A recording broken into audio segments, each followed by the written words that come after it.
report. Okay. Thank you. I rise to speak to the tabling of the committee's delegated legislation monitor 2 of 2022. Before commenting on the monitor which has just been tabled, I would like to draw the Chamber's attention to an instrument which the committee raised in Monitor 1 of 2022, which was presented out of sitting in January. The Treasury Laws Amendment Greater Transparency of Proxy Advice Regulations 2021 imposed new obligations on financial services licensees who provide proxy advice. These obligations include requiring proxy advisors to provide their advice to entities that are the subject of that advice and requiring relevant licensees to be independent of their clients. Importantly, these measures will be achieved by the regulations modifying the Corporations Act without the need for amending legislation to be passed. Ordinarily, the corporations regulations are limited to imposing penalties of $11,100 on individuals and $111,000 on body corporates. This is an important safeguard to ensure significant penalties are only imposed after careful consideration by the Parliament. However, as this instrument modifies the Corporations Act, individuals will be subject to civil penalties of up to $1.1 million and body corporates will be subject to civil penalties of up to $11.1 million. Individuals will also be subject to criminal offences that could see them imprisoned for up to 5 years. The committee is concerned that these significant penalties are being imposed without full parliamentary consideration. Adding to the committee's concern in relation to these substantial penalties is the lack of clarity of drafting of key terms. For example, further clarity could be provided in relation to the requirement for proxy advisors to be independent of the entities which they advise. This lack of clarity could leave licensees unaware of what is required of them and may lead to inconsistent application by regulators.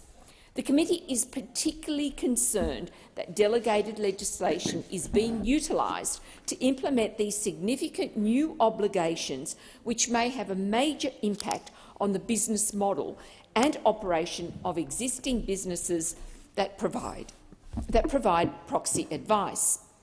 While the committee does not comment on the policy merit or otherwise of these changes, the committee considers that it would be more appropriate for such significant matters to be dealt with by way of primary legislation so that these matters can receive full parliamentary scrutiny. The committee has written to the Treasurer seeking his advice regarding these significant matters. Now, turning to the monitor that has just been tabled, I would like to draw the Chamber's attention to the Financial Framework Supplementary Powers Amendment, Health Measures No. 6 Regulations 2021. This instrument establishes legislative authority for government spending on COVID-19 vaccine compensation scheme. At the outset, I wish to emphasise that the establishment of a compensation scheme for those who suffer adverse effects of a vaccine is not at issue. What is at issue is that there is no parliamentary oversight whatsoever of crucial aspects of the scheme, such as the eligibility criteria or the level of compensation that may be provided. The committee expects that a scheme of such national significance would ordinarily be established through primary legislation. Instead, the crucial aspects of the scheme are not even included in the delegated legislation. In fact, the provision in the instrument which sets out authority for the entire vaccination compensation scheme is a mere 93 words. All of the detail in relation to the operation of the scheme is provided for by guidance material which is beyond parliamentary scrutiny and can be changed at any time and without any oversight. The committee is concerned about instruments which do the bare minimum of establishing a program and then leave the substantive content to be provided for by guidance material.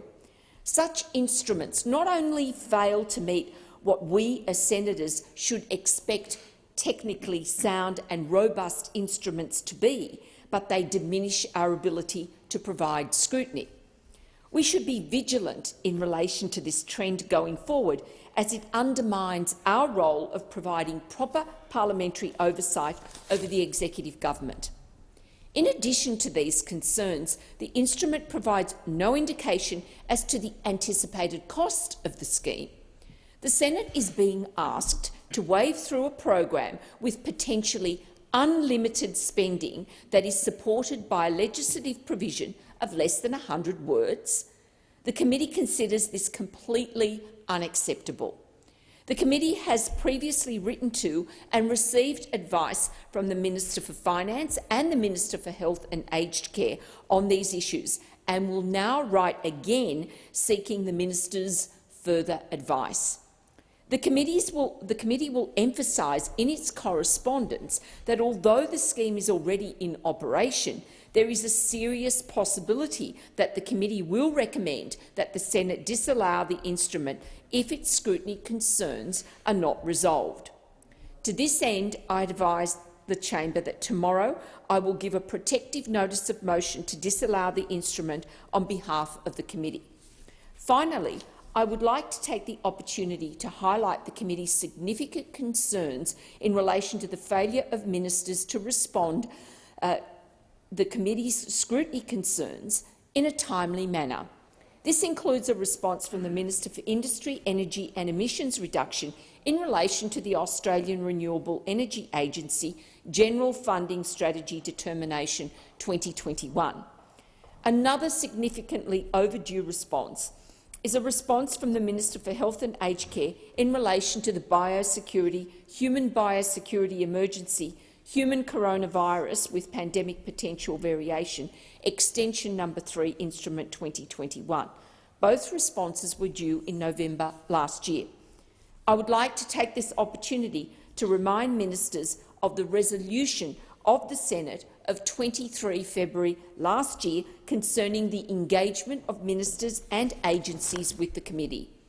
In this resolution, the Senate calls on all ministers and agencies to respond to the committee's requests for information within the timeframes set by the committee. The committee works on a non-partisan basis to resolve its scrutiny concerns and relies on timely and constructive engagement from all ministers and agencies in order to fulfil its mandate.